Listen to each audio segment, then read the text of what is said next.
Hey everyone, welcome back. Today's video is Fevicryl Acrylic color set. So this one is a 60 ml pack with 6 colors and the MRP is 100 rupees, but I got it on Amazon for 87 only, and it came nicely packed in this plastic box, and there are 6 shades, 10 ml each, and the colors are sap green, then black, then white, crimson red, ultramarine blue and lemon yellow.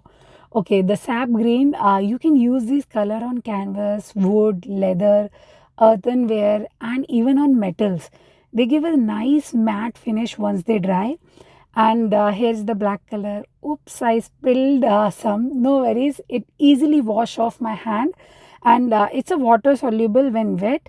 I painted this piece with the blue color, and let me tell you, the colors are highly pigmented, offer excellent coverage, and they don't crack. They're fast drying, apply smoothly, and become even water resistant once they are dry. The only downside is this lemon color is slight light color, not as vibrant as the rest of the colors.